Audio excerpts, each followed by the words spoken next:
full of outstanding and world-class vision and world-class this. I'm a real leadership geek, honestly. I've spent my whole career reading books and chatting to people. I just find the whole thing and the announcement, the way it's been announced, bizarre. If you could move away from a model where teachers are so intensely focused.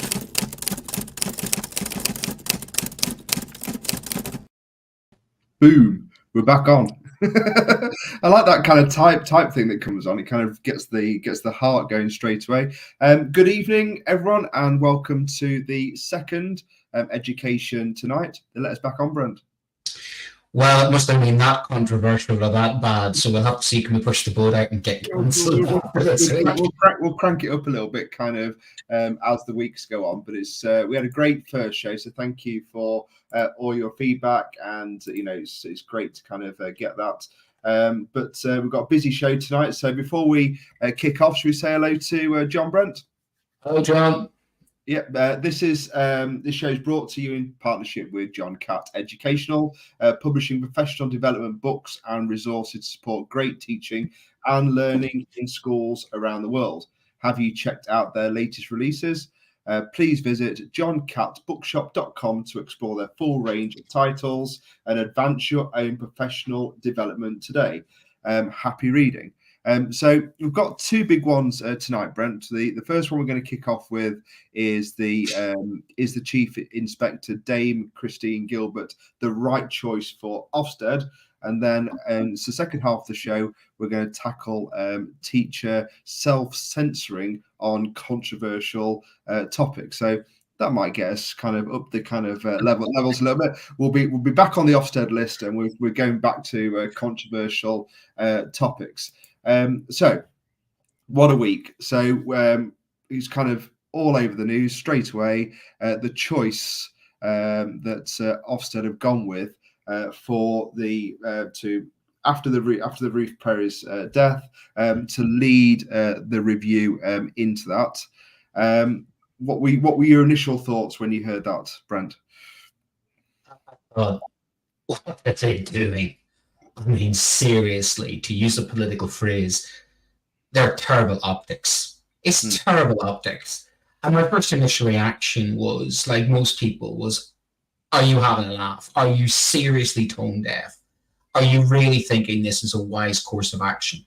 And when you add that to the previous Ofsted Chief Inspector, Amanda Spielman's, incendiary podcast, where she was basically doubling down and taking no responsibility and almost trying to rewrite history and undermine the coroner's report, which was very explicitly clear about the impact that Ofsted had on Ruth Perry's health being the contributing factor towards her ultimate, unfortunately, suicide, then it's not a good look.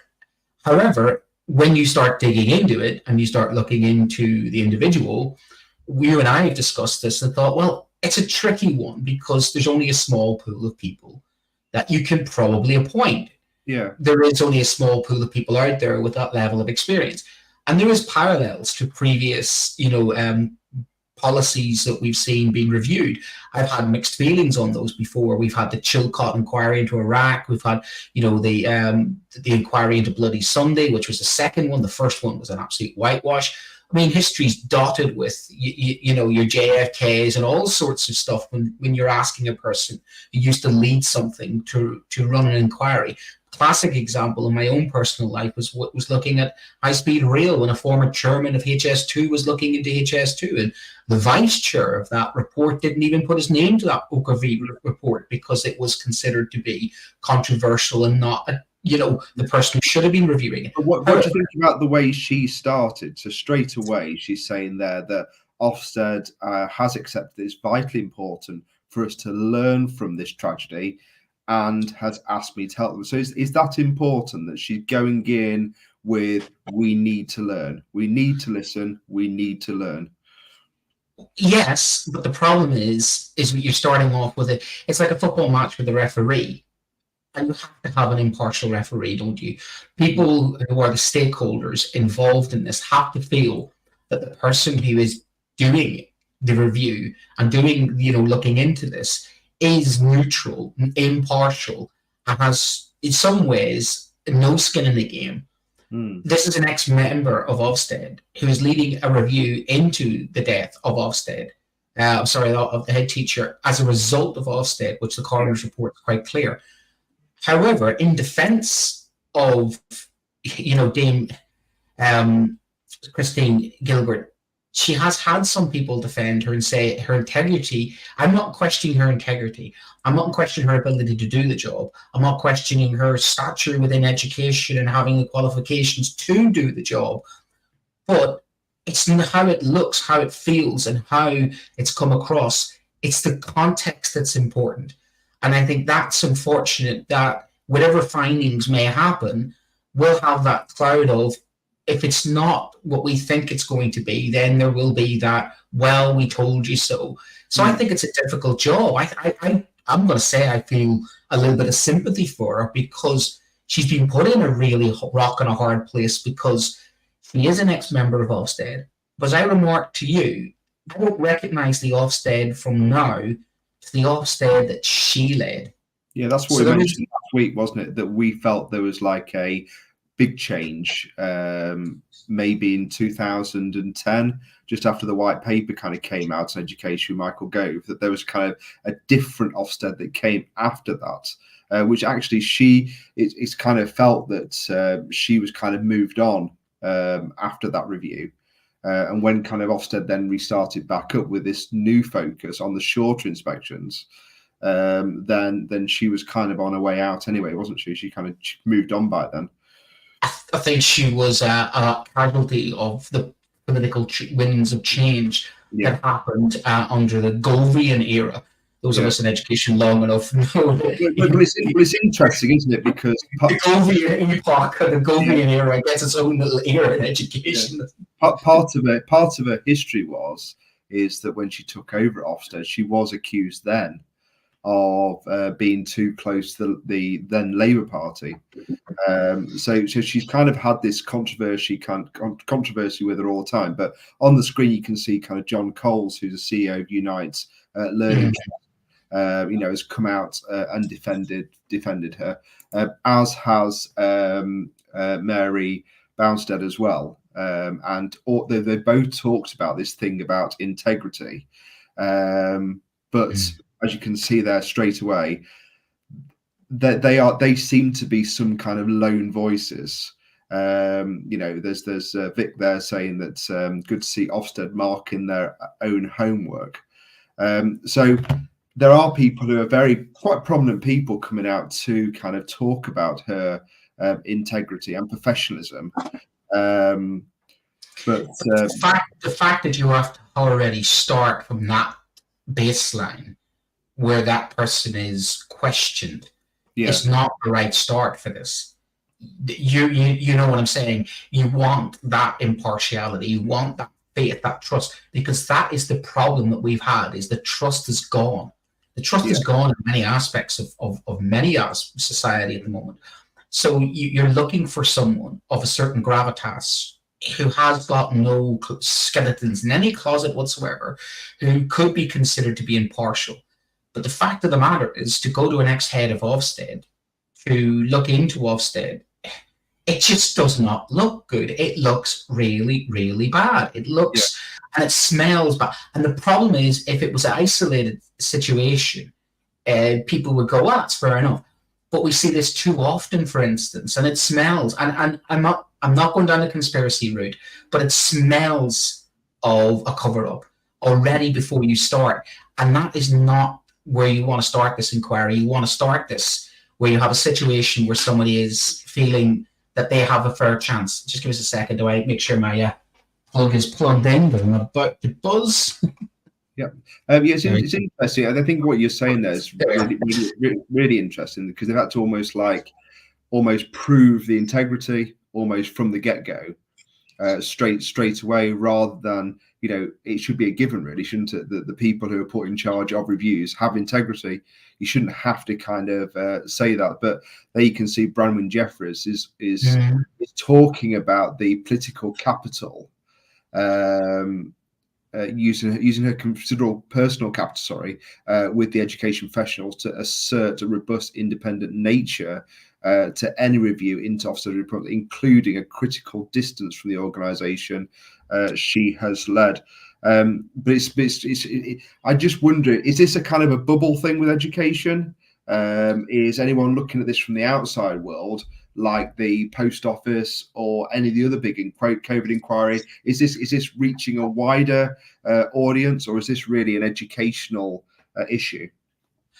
I think if you were a member of the general public and you weren't Branwen and you weren't people invested and having the knowledge of Dame Christine Gilbert and also the current situation, if you're a headline writer, the headline doesn't look good. And that headline straight away is you're marking your own homework. That was my first reaction. That was honestly my first reaction. I think I tweeted that up of like, oh dear God, you're just marking your own homework. What are you doing? And that's not, it's nothing personal to Dame Christine and nothing personal to whatsoever. She's got an excellent CV. And Branwen Jeffries is correct. She has had 13 years away from the organisation and she has done other things since. But the problem is that you need this to be above board and above reproach. This needs to be as clean as possible because what has happened is the toxicity of Ofsted has reached critical mass to such an extent that the Education Secretary has been advocating punching Ofsted inspectors. I mean, we've reached that stage. Here's another angle. Is it right for Daniel Kebede to jump on this straight away, or should he have given her a chance to kind of get set up, have a look at the remit of the inquiry that she's going to put together, or reviews she's going to put together, then judge it as she goes? Instantaneously, he jumped on it. So apart from Ofsted just disappearing, would there ever be a right thing for the NEU or some of the teaching unions, or some of the teaching, as we talked about last week, kind of the more militant end of the union or teacher population? Is Ofsted just got to go for them, and then they will not accept anything else? You look at the sliding scale, don't you, of you've got abolish Ofsted to reform Ofsted, and you look at where your average teacher would lie. And it would be an interesting one because, of course, you're right, the unions are more abolish Ofsted. Certainly there are many within Ruth's family. We see there that Julia Walters is not about, abolish Ofsted. And she made that very clear at the NEU conference, which I thought, again, she was very brave, very well spoken. She winced when she said it, bless her, because she knew it was kind of going against the union's grain. But the thing at the back of the matter is, it doesn't look good. Daniel is right in the sense that, I'm sorry, that's not the starting place you want to start with. For me, this shouldn't be a one-person situation. This should be a group of people looking at this from across the spectrum. And that helps if you've got a couple of individuals looking at this, vice, and et cetera, that would be better, because I think it's unfair to put one person. And we saw that with Sue Gray, for instance, the Sue Gray report into the parties or non-parties, during COVID, where it became very personal very quickly, didn't it? It became very personal. And of course, she got dragged through, and her son background and her integrity was questioned. And again, this parallels to that, because there were a lot of people that knew Sue Gray were going, she's an exceptional civil servant. She's a fantastic civil servant. But the problem was, you need somebody who is above any sort of reproach. Problem you got is, you need somebody involved in education. And I think wherever you're going to choose is in a difficult situation. But to choose an ex-member of leader of Ofsted, considering the context of what happened to Ruth and what's been happening as regards how people in education feel. Because remember, Daniel Kebede is mirroring what many union members are saying. He's not breaking ranks there. He's not surprising, because many within the union ranks, remember, they voted in the union to abolish Ofsted. That's come from the ground, grassroots up. So he's mirroring the strength of feeling with the largest union.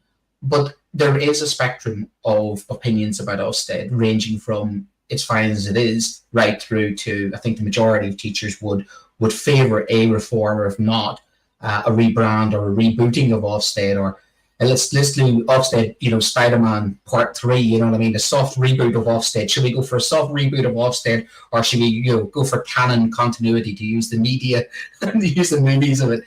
Because that's what it needs. It needs a new director, a new cast, and a new sort of a new direction. And that's for me where I feel about it. I mean, this was our poll this week, suggesting that.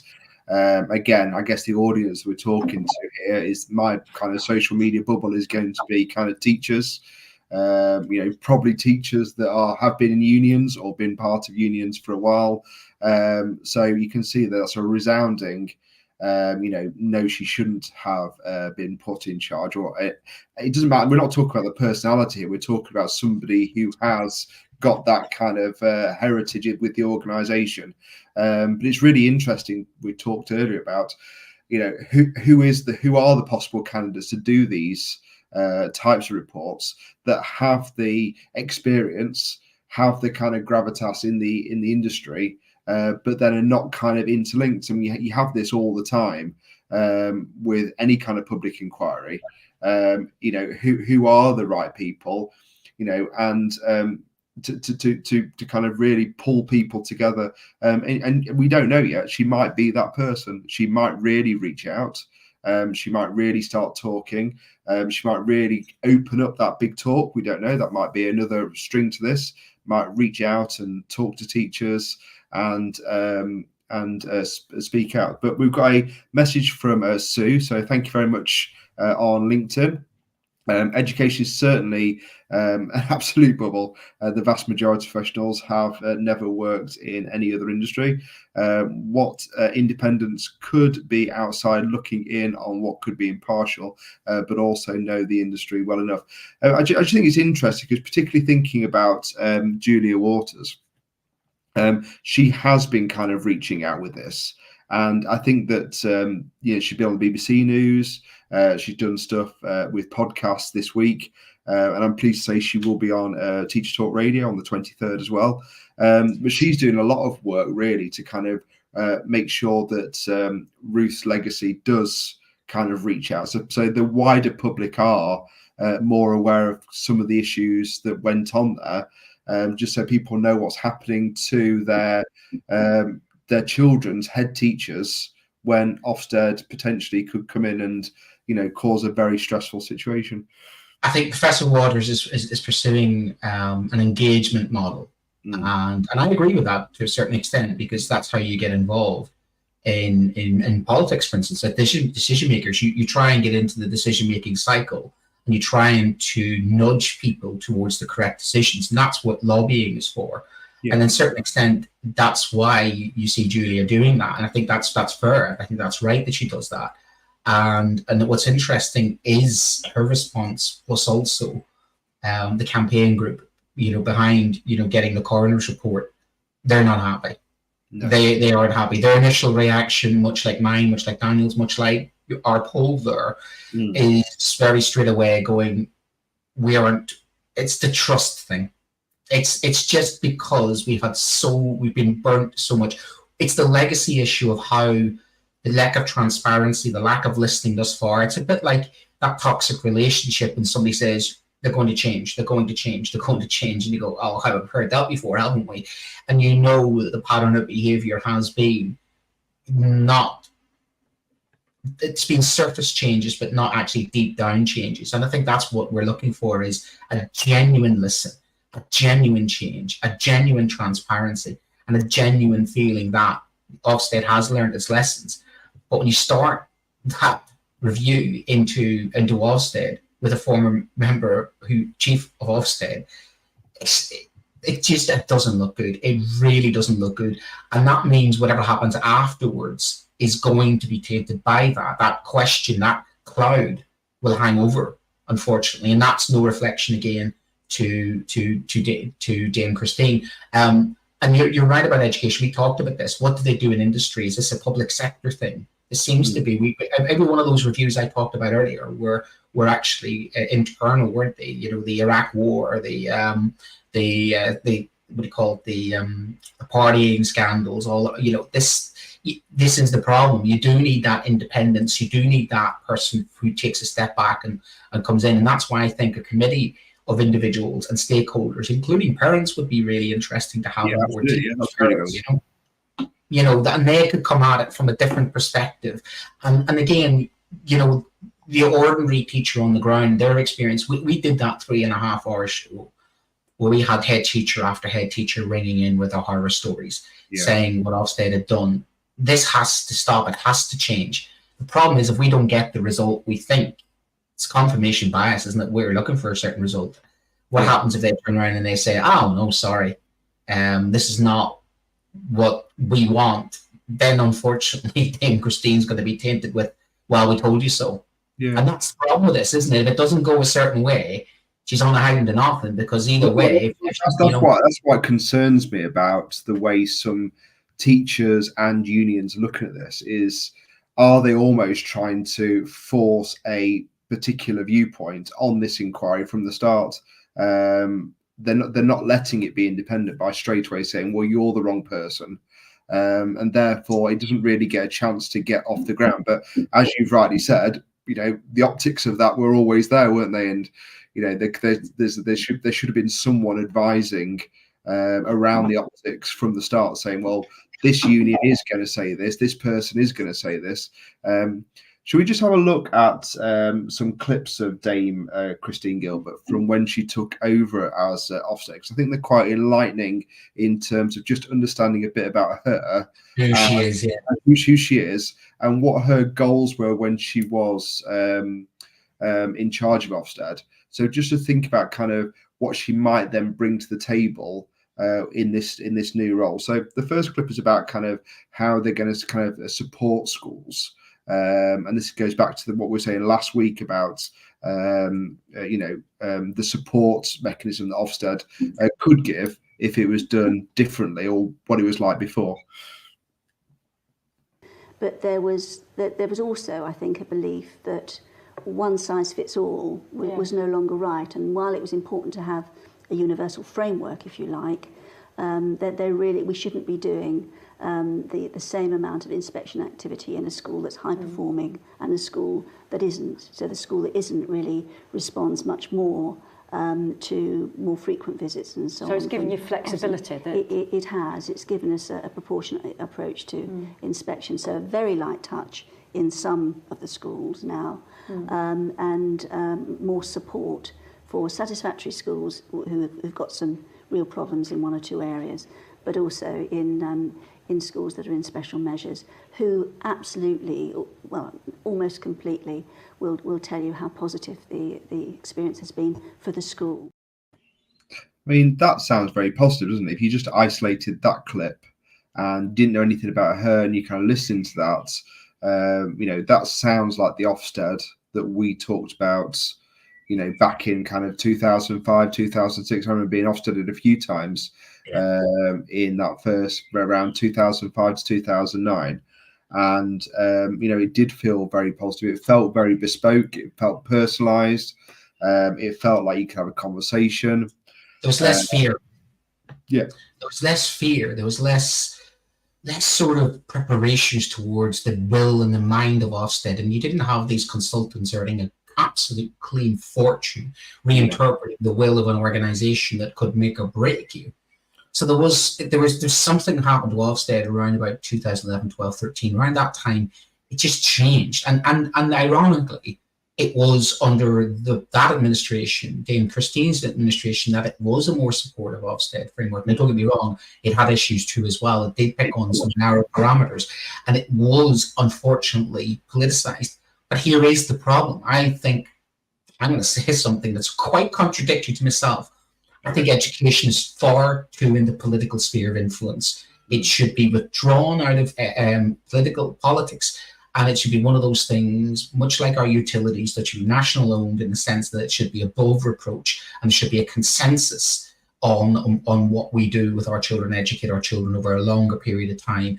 And the problem with this chopping and changing, any of us in education long enough will know how many fads, how many ideas come in from an individual who's how many education secretaries?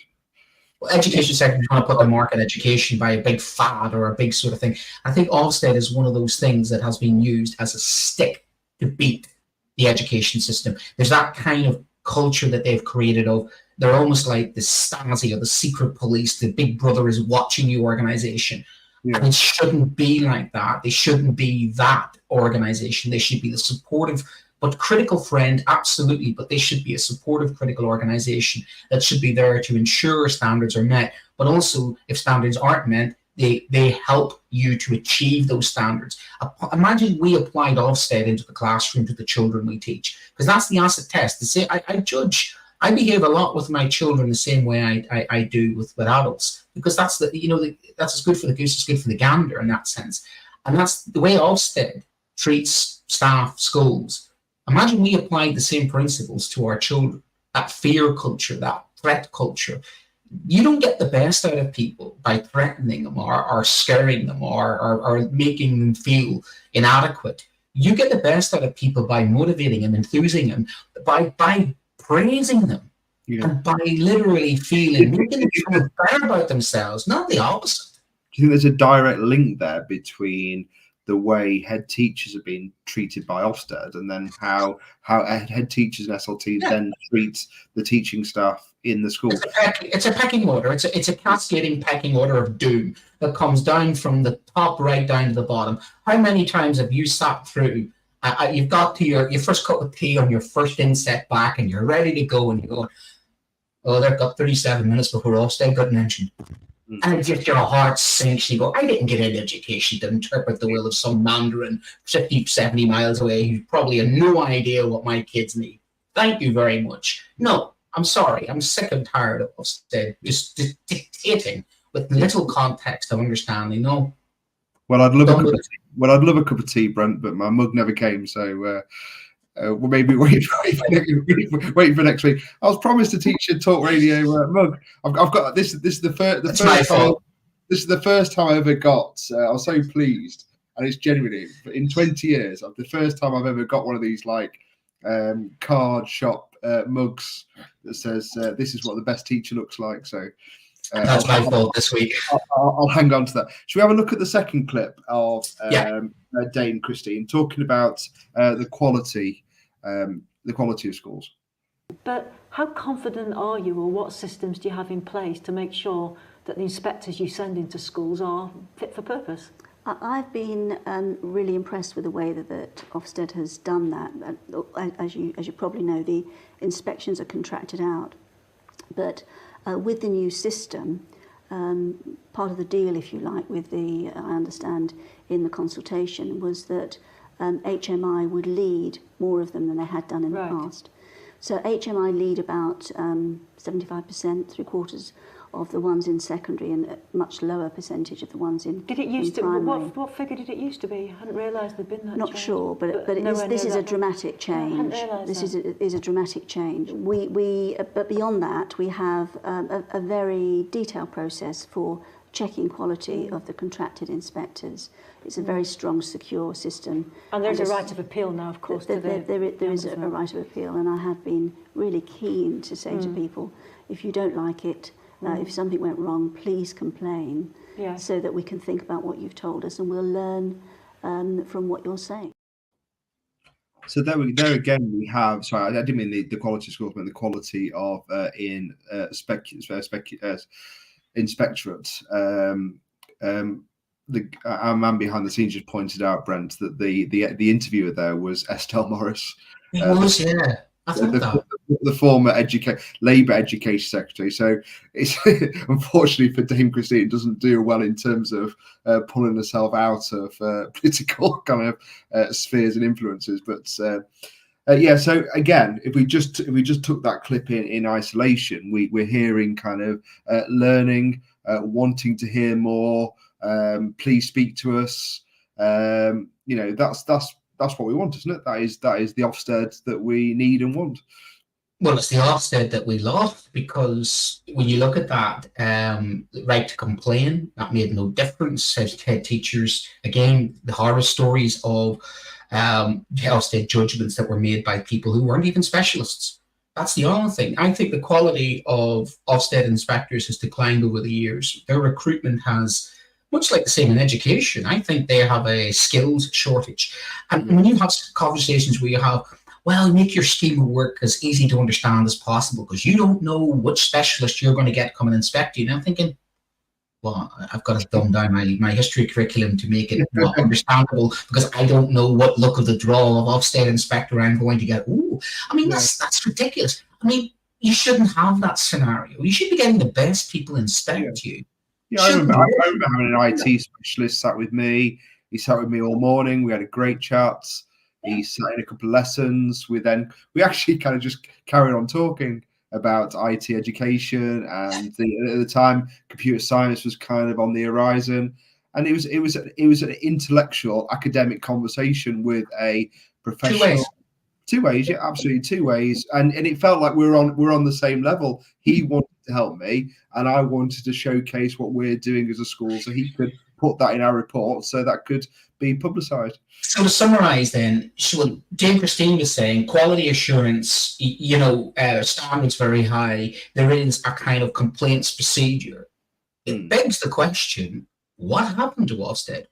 Yeah, I mean that is the question, and I just wonder if at the same time, it's really interesting if you look at the chronology here. But she's not looking into this.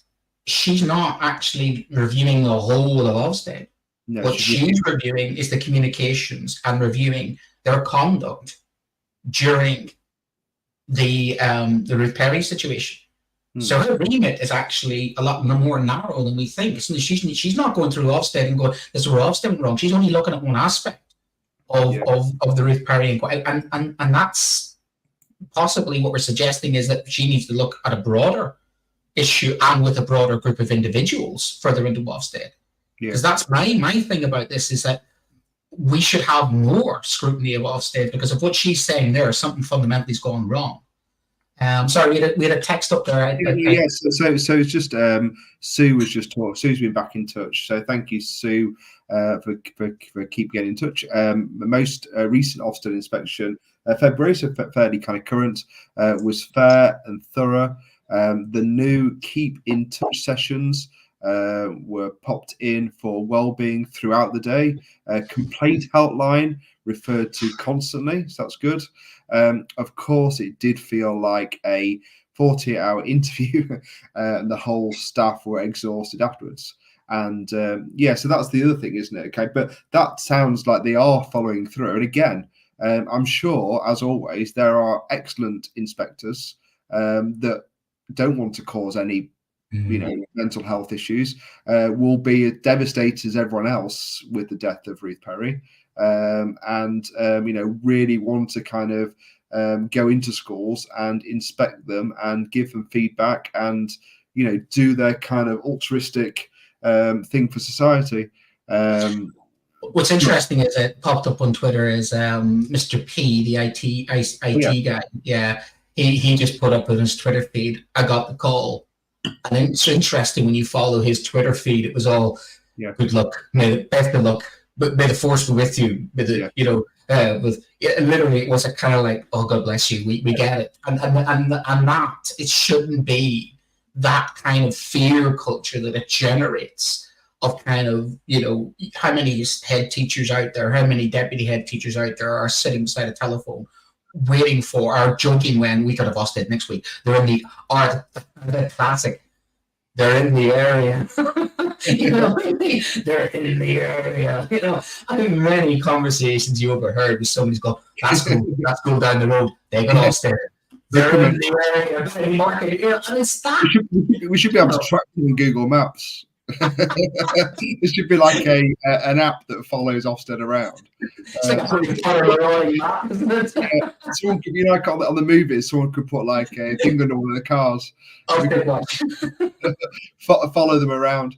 Get the nature guys going, here comes the lesser studded Ofsted inspector. I did note that Mr. P didn't respond to my message when he said I've got the call, and I said, "Oh, Teacher Talk Radio." But it was that the thread was one of you know, it's like somebody going into the trenches and being sent off to a big battle. You know, it's like the strong push. You know what I mean? And you go to the trenches, Sonny Jim, and run against that machine gun, and away you go. You know, I'm going to say something controversial here. Do you think that sometimes this is within us as teachers, that we're just kind of egging this pudding a little bit? There's a little bit of that, yeah. There's a little bit of, you know, examination fear. The same as the children. They're the nemesis. They're the nemesis that we have to overcome.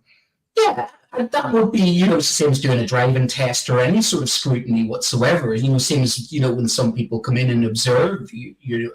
But the thing is, you want to create a culture where people are not coming into your classroom. You know yourself, you've had hot house observations where somebody's been sitting in the back of your room and they've been taking notes about this, that, the other, and you feel as if, what's this clown doing? Like, who is this eating? Who is the student improvement partner who's on X amount of money telling me what I should be doing? Yeah. You know, and I've nearly come close to actually saying, oh, well, I'm slinging your lady. Get out. You know, why don't you put the school's date on the board? He said to me. He says, well, I'll tell you what, I'm not telling the children what they should be doing because it's in their diary. And I asked them to open their diary on today's date 4 times. They haven't opened the diary on the day's date after the 3rd time. Not my problem any longer. If they can't open the day's date in the diary, I'm not writing on the board. I'm not spending a minute of my time writing a date on the board. I want these kids to be independent. But that's the problem, is how many teachers have not got enough courage, moxiness, or bravery to basically stand up to that culture. And that's the problem, is we said earlier on, is that pecking order going down of, if you don't do this, the fear, I lose my job, I lose my position, I lose this. And the key thing with what happened with Ruth was really, really, really bad, is that she herself felt that she had let people down. She was responsible, that she had somehow let the community let her be. And that was so wrong because she didn't. And that's that culture that's been allowed to fester and create within educational. And that goes back to people using the Ofsted branding, or we're a good or outstanding school. We need to decouple a lot of education from that kind of scenario, that fear culture. So when you turn around and say to somebody, you've got the call, the response should be, good luck, and I'm sure you'll do well, and I'm sure they'll be fair, and I'm sure you'll come out okay, rather than, oh. And that's the culture that has been created in the last 10, 15 years, really, about Ofsted. Okay, cool. Should we just say hello to John, because we're about just over halfway. John. Hello, John.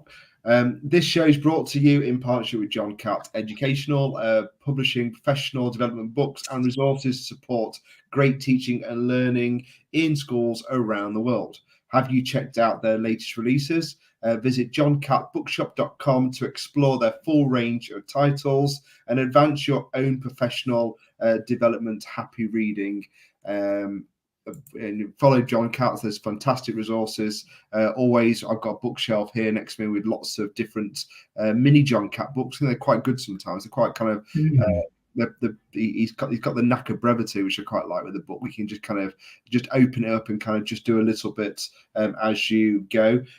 Also, if you'd like to apply to be a host on Teacher Talk Radio, you can scan the QR code for more information. I'll just leave that up there for a moment. We've got shows coming on all the time, and me and Brent have been here for 2 years, just over 2 years. Oh, I think about 18 months or so, yeah. And it's different guys. Well, it's been really good CPD as well, and good to meet like-minded individuals and challenge some of your traditional views as well. I mean, I brought some of what I've learned from Teachers Talk Radio into my practice, my classroom, and all aspects of my teaching and the profession as well. The diversity within the pool of Teachers Talk Radio is one of its key pulling factors, and also the eclectic nature as well, the diversity of opinion. That's what's best about teaching. It's what's best about Teachers Talk Radio, is that we don't always have to agree with each other, but it's that thought process and that discussion, which is moving on to our next story, which is good to have a discussion about issues that we don't all agree in. This is the bit where we get cancelled. So fingers crossed. Here we go. Sit tight, Tom. No, it'll be fine. It'll be fine. So I want to cover kind of teachers actually kind of, and I don't think you are one of these people, Brent, that's self-censoring and being concerned to kind of challenge or go into controversial topics in the classroom. So do you want to lead on this? Because the thing is that you're right. I don't have that fear. Being held to it, I'm not holding back. I've never held back, and over the years, there's been pushed back. I've had complaints.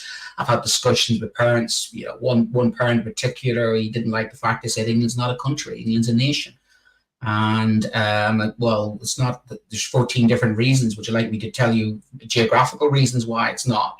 And I've taught counsellors, children, people from all different political walks of life. I'm a political candidate myself, and I've tried to. Tom's got a laugh in the background. I do try to not be too political, but in doing so, I end up being. Yeah. But that's not a problem, because the thing about it is, I always allow the children to have a different point of view. In fact, I want them to have a different point of view, because they should have a different point of view, because none of them are middle-aged Irish guy. You know what I mean? None of them are me. None of them have my life experiences, my education levels. None of them is going to have the same version of the world as me, because none of them's lived my life. Yeah. And that's the thing about it. Is it a question of, and this is obviously kind of interlinked with politics, if you mentioned that, this kind of idea that the Overton window kind of moves sometimes and public opinion kind of changes and kind of moves around. Do you think some of the issues, for example, if we took like climate change, for example, or the climate disaster, when we were at school, there were some of these things that were kind of taught to us as very much as a fact-based thing about climate change, and things will need to kind of move. And then all of a sudden, kind of as we've moved kind of past COVID, some of this kind of language and science seems to be kind of more debated. No, it was before COVID. It was way before COVID. I mean, you had social media is kind of the start of social media. Sort of brought it. I think that's more accurate. Yeah, I think about early 2000s. I remember the Oscar-winning movie with Al Gore. Yeah. Al Gore, and he did the whole climate graph, and he had this little sort of basket, and he went up and said, "Here's CO2," and that was sent out to every school in the country.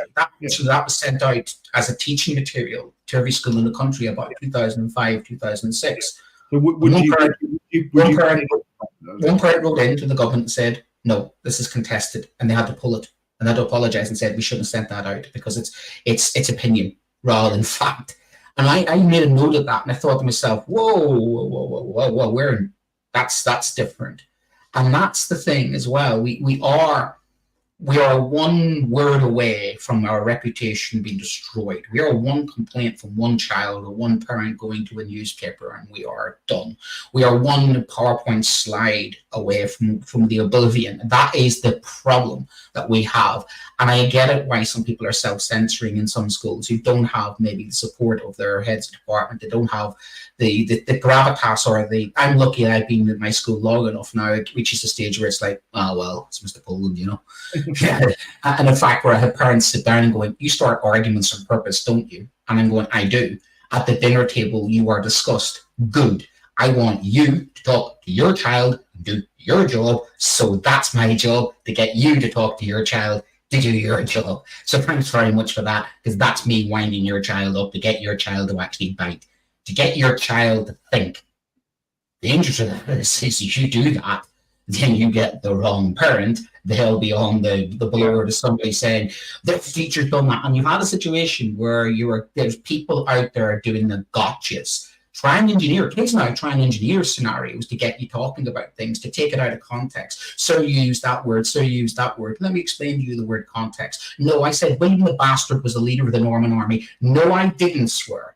His name was William the Bastard. Look it up in the dictionary. Sir swore. No, sir did not swear. If a child in this class was called William, and I walked up to William and said, "Hey, William," and I didn't say the B word then, that is swearing. But that's the world you're living in now, where there's that lack of trust. And there's the irony about this.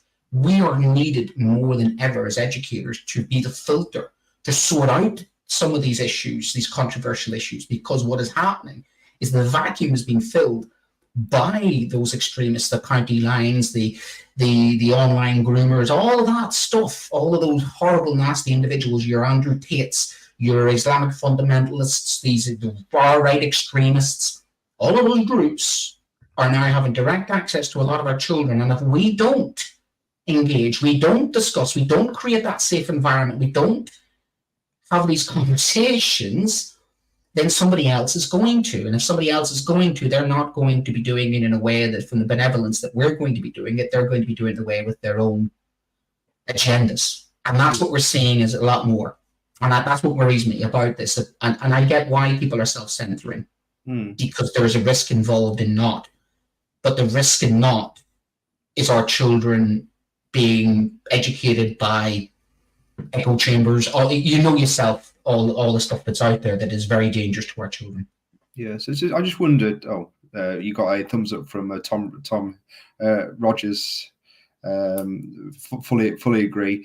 So is this something that's happened because parents are kind of getting more involved?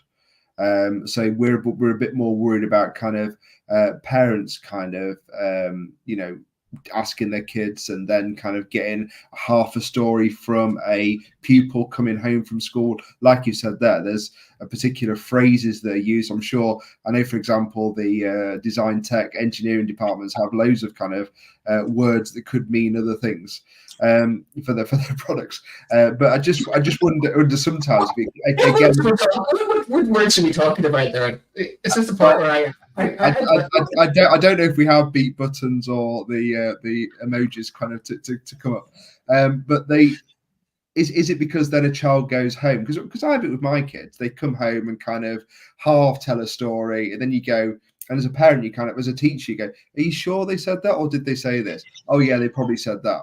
And it's like, well, if I was a kind of reactionary parent, maybe with a bit of an axe to grind about education, maybe kind of I've got some other kind of thoughts and other biases on education, that I'm then kind of running straight down to the school gates, wanting to speak to that teacher, wanting to speak to the head. And then, as you know now, kind of everything has to be kind of goes through an investigation, witness statements have to be taken, it gets blown into a massive thing.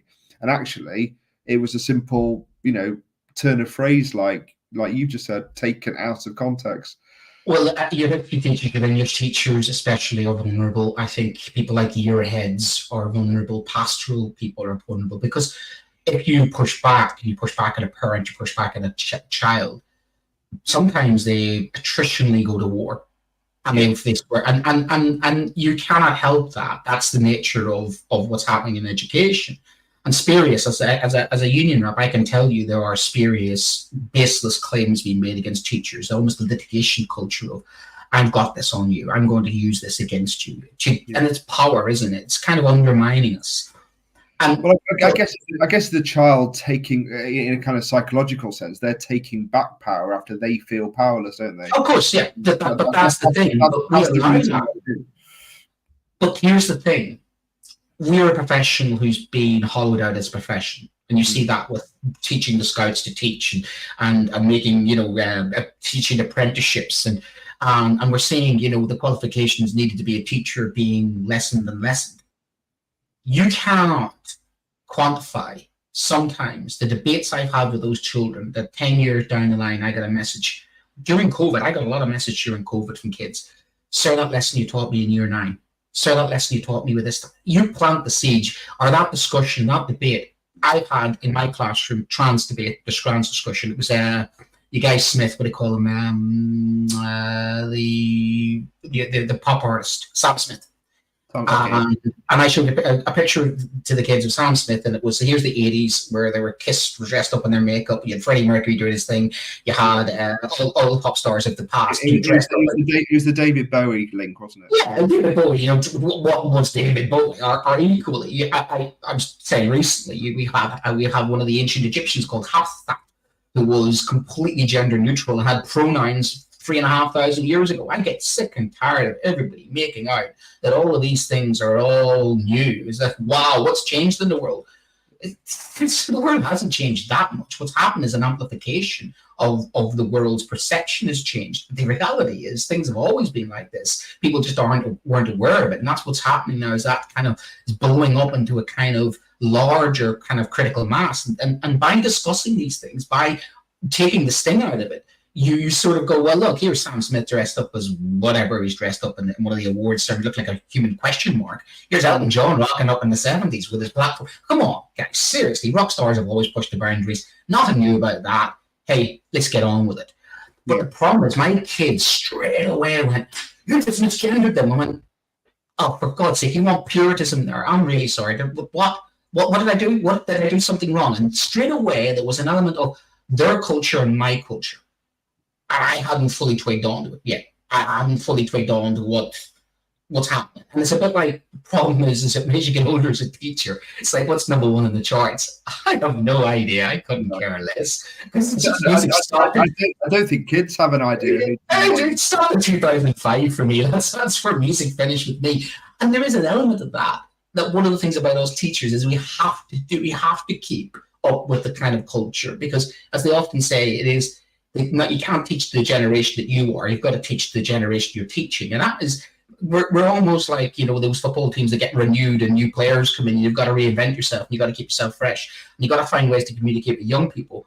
But also at the same time, you've got to retain who you are, and not like the whole teacher who tries to get down with the kids and be too cool with the kids. You think, I think be a teacher. I think it's that authenticity that always goes down well, isn't it? If you are who you are, and not in the way that's kind of an old racist is, where they go, "Well, I am what I am," that type thing. Not type thing. But if you are just genuine, sometimes you do kind of put your foot in it, don't you? We're well, I'm kind of consciously aware that the language that we use, that my generation uses, is a lot of that is kind of not appropriate now. And we've kind of educated ourselves to a point where we kind of recognize that now.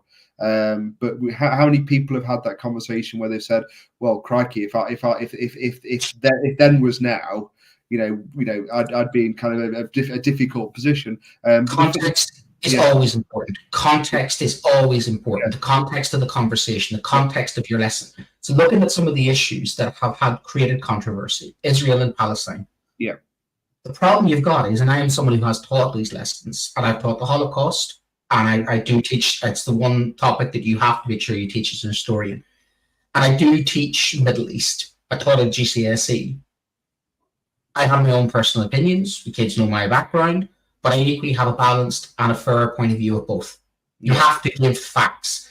And the thing was, teaching likes of history is interpretation. What I tend to do is, this is the interpretation of people on these sides. This is the interpretation of people on these sides. Here's the evidence. Now you make the decision. Yeah. So, for instance, do I want to teach Oliver Cromwell? Do I like Oliver Cromwell? First ever history lesson I ever got was 4 years old. Was Oliver Cromwell was telling Irish people to go to hell and go to Connacht. Now, I'm back in my head, I'm teaching Oliver Cromwell. I've got my grandmother's voice in the back of my head saying, "Oliver Cromwell, oh, he's a devil."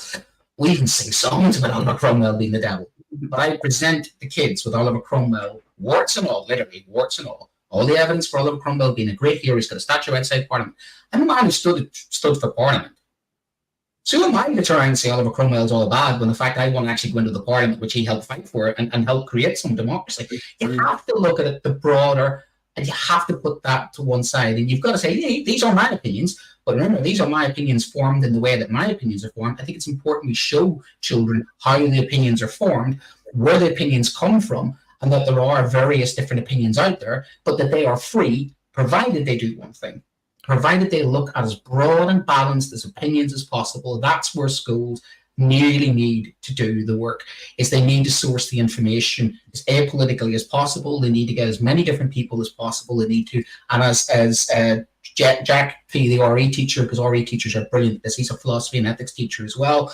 They're very good at creating that kind of, here's the evidence for this side, here's the evidence for that side. And I've seen RE teachers do that brilliantly in my school, where they have, in a Catholic school, they're talking about abortion, and here's the people saying one thing, here's the people saying another thing, here's the point of view of the church, but boom, here is where I want you to have that opinion based upon what you think, but not what we think, because what we think that's a different person, different time, from different experiences. And that's the beautiful thing about working with young people, is sometimes they come to you with stuff and they actually help to change your opinions. So it's a transference situation. Is this getting more challenging with our students being influenced online by people who are setting themselves up to be controversial and make controversial comments just to get clicks and likes and follows, just because it knows it plays well in that market? It's that I think polarization is the situation. Now, of course, I get polarization, segregation, and discrimination, and all those things, because that's what I had growing up in a society where you had two sides, two diametrically opposed sides, which creates a them and us. I never realized that my background in conflict studies and studying the peace process in Northern Ireland was in there in '96. And sitting down with people from a completely different background. Never forget, in 1996, there was all sorts of riots going on about orange marches. And I'm sitting in a lecture hall, sitting in a small group of 12 people, figuring out who's who in the room. And of course, interesting for me is that people never guessed who I was. See, my name, you see, Brent, you see, is not what you'd expect someone from my background to be. My parents did that on purpose. So some things I actually used to do is I used to play around and pretend to be the complete opposite just to see what people would say to me. And it was interesting when people realized who I was. Eventually, some people stopped talking to me. A lot of people talked to me for the first time. And I never liked that, because that was there in their head of, you're one of them, you're one of us. We need to create schools where our children feel that comfortable enough with their teachers to discuss these controversial issues. But we also need to create schools where teachers feel also comfortable that they can talk to their students about these things without being hung out to dry by the local press, parents, the kids, and equally the political interference of politicization of schools. We're being dragged into things, and I don't think it's fair. I really don't think it is fair. And it goes back to my previous point, but likes of Ofsted, of the depoliticization of education and impartiality in education, and a trust element. That the fact is, I want the best for these children. I want them to grow up in the world to be critical thinkers. And to do so, it does mean that we have to talk about controversial issues. One example this week, just as we finish, is sex education. We're just not engaging enough with our children when it comes to sex education, which means a lot of young men in particular are getting their information from pornography. Yeah, well, I think that's a great future show. But I think kind of we're kind of out of time for tonight, Brent, which is fantastic. Thank you to. Am I cancelled? Am I still got a job? Well, I think we'll have to. You're open now to the world of YouTube to comment and feedback to us. Hopefully, we're given a good rounded point of view. That's kind of what we try to do. Thank you very much for Sue Fitzpatrick and Tom Rogers for his comments tonight. Just a reminder, this show is brought to you in partnership with John Catt Educational, publishing professional development books and resources to support great teaching and learning in schools around the world. Have you checked out their latest releases? Please feel free to visit johncattbookshop.com to explore their full range of titles and advance your own professional development today.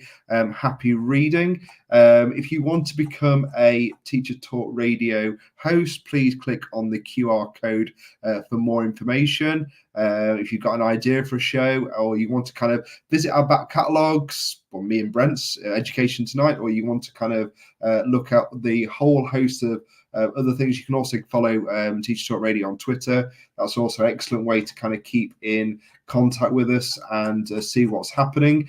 Next week, Brent, we're going to look at technology again, particularly about children under 16 could be banned from buying mobile phones. This is like another level of not bringing them to school, but actually just being banned full stop from buying phones until they are over 16. So almost treating phones like cigarettes were when we were kind of younger. Maybe yeah.